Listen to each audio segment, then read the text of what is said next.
Bismillahirrahmanirrahim. Assalamualaikum warahmatullahi wabarakatuh. Sebelumnya saya ingin mengucapkan terima kasih kepada Ibu Dwi Rahmawati, Esbang Mkes, yang telah memberikan kelompok kami kesempatan untuk menjalankan presentasi pada pertemuan kali ini. Perkenalkan, nama saya Maza Epi Pasyarani. Di sini saya selaku moderator dan pemateri pertama dari kelompok 2. Adapun pokok pembahasan yang akan dibawakan oleh kelompok kami adalah metode ekstraksi perkolasi. Adapun anggota dari kelompok 2 yaitu ada Indah Mardia, Mazaya Pasyarani, saya sendiri, Muhammad Akram Syaki, dan Sikin Wardana. Nah, pada slide ini akan dijelaskan apa sih itu fitokimia dan ekstraksi. Kita harus mengetahui fitokimia terlebih dahulu karena mata kuliah ini adalah mata kuliah fitokimia. Nah, apa sih itu fitokimia? Fitokimia merupakan suatu teknik analisis kandungan kimia di dalam tumbuhan yang memiliki sifat kualitatif, sehingga data yang dihasilkan adalah data kualitatif juga. Oleh karena itu, dengan metode fitokimia dapat diketahui secara kualitatif kandungan kimia dalam suatu jenis tumbuhan. Nah, dalam pengambilan komponen zat aktif pada tumbuhan dapat dilakukan dengan cara ekstraksi. Nah, apa sih itu ekstraksi? Ekstraksi merupakan suatu proses penarikan senyawa metabolit sekunder dengan bantuan bahan pelarut atau pelarut. Adapun beberapa teknik yang dapat dilakukan seperti maserasi, perkolasi, ekstraksi kontinu, dan lain sebagainya. Nah, tanaman di sini yang akan diekstraksi harus dijadikan simplicia terlebih dahulu. Nah, pada slide sebelumnya kan tadi sudah membahas mengenai apa itu fitokimia dan apa itu ekstraksi. Pada slide ini akan dijelaskan apa sih tujuan dari suatu ekstraksi. Nah, tujuannya adalah untuk menarik semua komponen kimia yang terdapat dalam suatu simplicia. Bahan-bahan aktif seperti senyawa antimikroba dan antioksidan yang terdapat pada tumbuhan pada umumnya diekstrak dengan pelarut. Pada proses ekstraksi dengan pelarut, jumlah dan jenis senyawa yang masuk ke dalam cairan pelarut sangat ditentukan oleh jenis pelarut yang digunakan dan meliputi dua fase, yaitu fase pembilas dan fase ekstraksi. Apa sih itu fase pembilas dan fase ekstraksi? Pada fase pembilas, pelarut membilas komponen-komponen dari isi sel yang telah pecah pada proses penghancuran sebelumnya. Dan yang kedua itu tadi fase ekstraksi, yaitu terjadi pembengkakan dinding sel dan pelonggaran kerangka selulosa dinding sel sehingga pori-pori dinding sel menjadi melebar yang menyebabkan pelarut dapat dengan mudah masuk ke dalam sel. Jadi pada fase ini tuh pori-pori pada suatu simplicia itu terbuka. Nah, bahan isi sel kemudian terlarut ke dalam pelarut sesuai dengan tingkat kelarutannya. Lalu terjadi proses difusi karena perbedaan konsentrasi pada bahan terlarut antara di dalam dan di luar sel.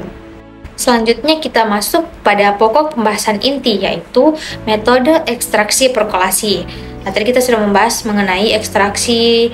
Nah, selanjutnya kita mau membahas tentang apa itu perkolasi. Perkolasi adalah cara penyarian dengan mengalirkan cairan melalui bahan yang telah dibasahi. Perkolasi adalah metode ekstraksi cara dingin yang menggunakan pelarut mengalir yang selalu baru.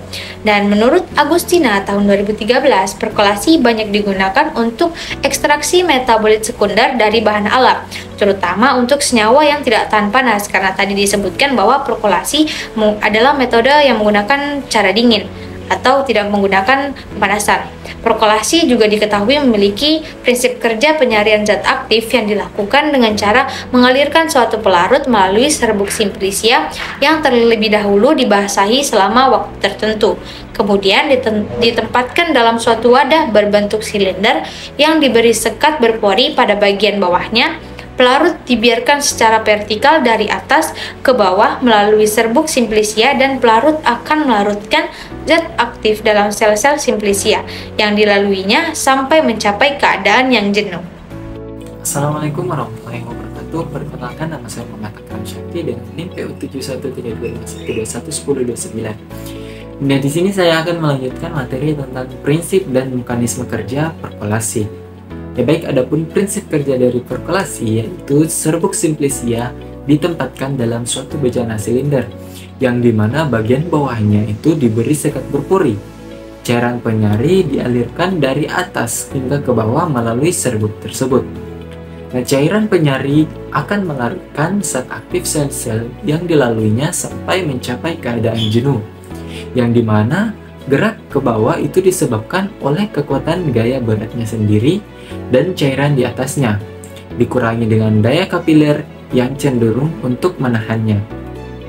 Adapun kekuatan yang berperan pada perkolasi antara lain gaya berat, kekentalan, daya larut, tegangan permukaan, difusi, osmosa, adesi, daya kapiler, dan daya geseran atau friksi. Selanjutnya, mekanisme kerja dalam proses perkolasi. Nah, serbuk simplicia yang akan diperkolasi itu tidak langsung dimasukkan ke dalam bejana perkolator, akan tetapi dibasahi atau dimaserasi terlebih dahulu dengan cairan penyari. Nah, maserasi ini dilakukan dalam bejana tertutup. Nah, maserasi ini pula penting terutama pada serbuk simplicia yang mengandung bahan mudah mengembang apabila terkena dengan air. Nah, misalnya serbuk rimpang tanaman suku Cimiberaceae. Nah, ada pun contohnya yaitu jahe, kunyit, lengkuas, kencur, kecombrang, temulawak, lempuyang, dan lain-lain. Apabila serbuk simplicia tersebut langsung dialiri dengan cairan penyari, maka cairan penyari tidak akan menembus keseluruhan sel dengan sempurna. Nah, hal ini disebabkan karena tidak seluruh sel mengembang. Maserasi pendahuluan sebaiknya juga dilakukan pada serbuk simplicia yang keras, yang zat aktifnya sulit disari atau jumlah cairan penyarinya terbatas. Nah, jika serbuk simplicia sebelumnya dibasahi dengan cairan penyari, tidak akan mengalami hambatan. Nah, setelah seluruh sel serbuk mengembang, maka aliran cairan penyari akan merata, sehingga dapat menembus seluruh sel dengan sempurna.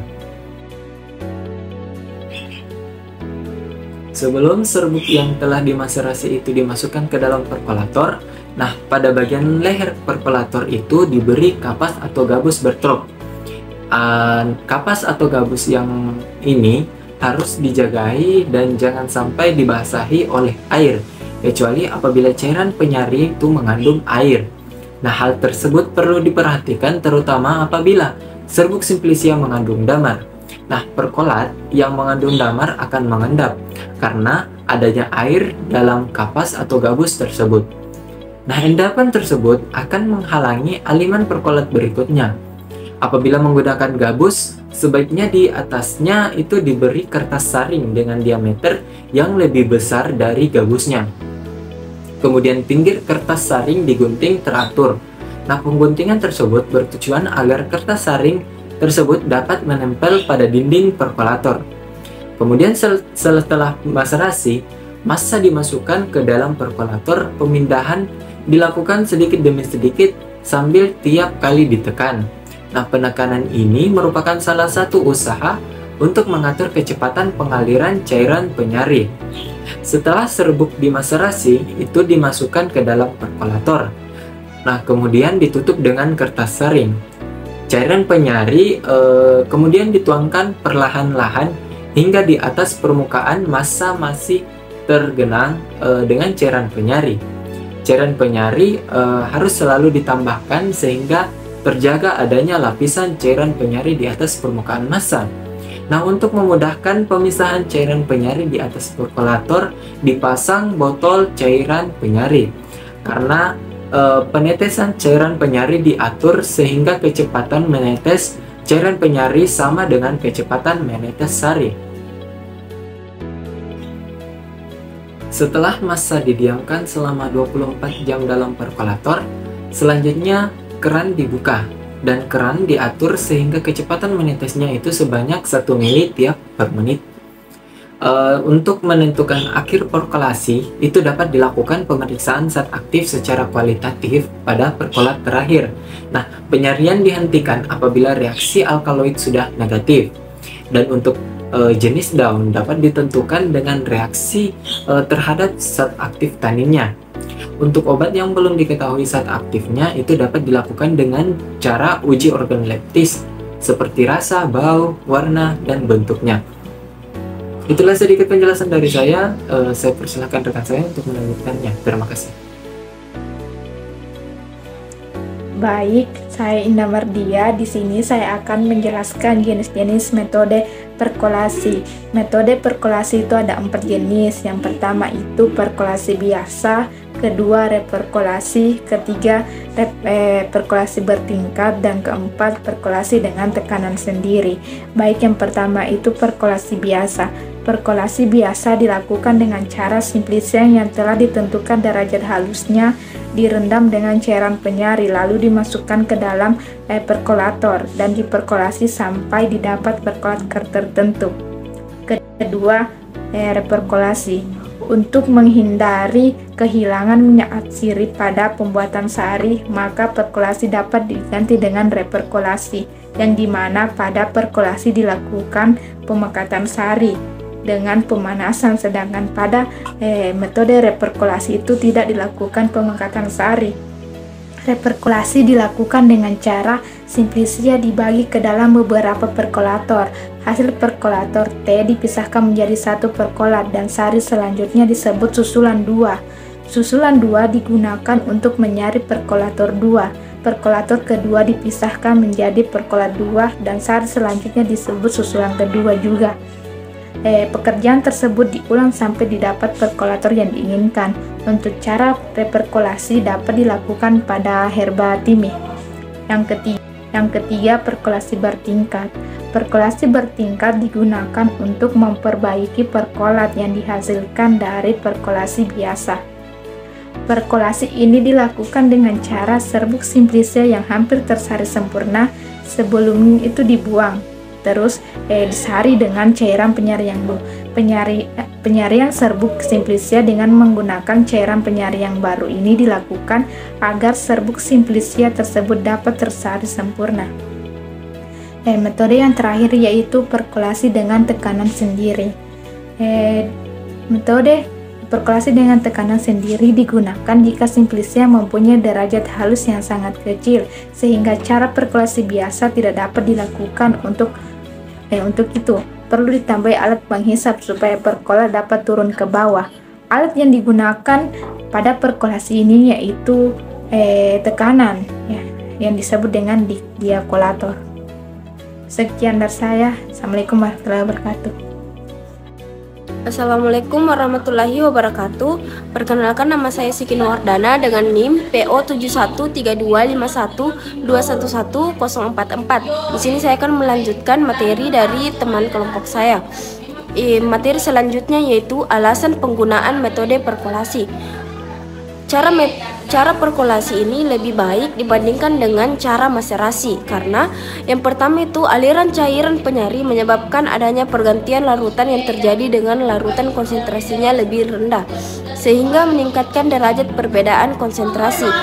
Yang kedua, ruangan di antara butir-butir simplisia membentuk saluran tempat mengalir cairan penyari. Karena kecilnya saluran kapiler tersebut, maka kecepatan pelarut cukup untuk mengurangi lapisan batas sehingga dapat meningkatkan perbedaan.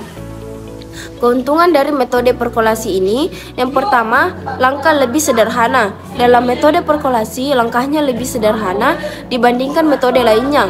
Bahkan dalam perkolasi tidak dibutuhkan langkah tambahan, yakni menggunakan sampel padat yang sudah terpisah dari ekstrak. Yang kedua, adanya cairan penyari yang mempermudah prosesnya. Cairan penyari yang digunakan bisa mengakibatkan pergantian larutan yang konsentrasinya lebih rendah. Dengan cairan tersebut, derajat perbedaan konsentrasi akan lebih meningkat. Yang ketiga, ada cairan penyari bisa mengalir dengan mudah saat proses pergantian larutan oleh cairan penyari. Akan ada ruang di antara butir-butir simplisia. Ruangan ini akan membentuk saluran yang bisa dialiri oleh cairan penyari dengan mudah. Yang keempat, perkolasi merupakan prosedur pilihan untuk kebanyakan ekstraksi tanaman. Yang kelima, perkolasi dapat dilakukan baik skala laboratorium maupun skala industri. Yang terakhir ada tidak terjadi kejenuhan. Dari keuntungan di atas, di sini ada kerugian dari metode perkolasi. Yang pertama, ada simplisia harus dibasahi terlebih dahulu sebelum dimasukkan ke dalam perkolator. Yang kedua, massa simplisia dalam perkolator tergantung pada tinggi perkolator. Yang ketiga, simplisia lebih memadat atau kompak sesudah beberapa kali terjadi proses ekstraksi awal dan hal ini dapat menghalangi kelancaran aliran pelarut. Yang keempat, perolehan kembali pelarut yang tertahan di dalam ampas sering memerlukan proses dan menarik bahan aktif dari ampas. Yang kelima, menggunakan cairan penyari lebih banyak. Yang keenam, pelarut cairan penyari menjadi dingin selama proses perkolasi sehingga tidak melarutkan komponen secara efisien. Yang ketujuh, ada risiko untuk cairan mikroba penyari air karena dilakukan secara terbuka. Itulah materi yang dapat saya sampaikan. Sekian dan terima kasih. Wassalamualaikum warahmatullahi wabarakatuh. Baik, sekian presentasi dari kelompok kami. Kurang dan lebihnya mohon dimaafkan. Wassalamualaikum warahmatullahi wabarakatuh.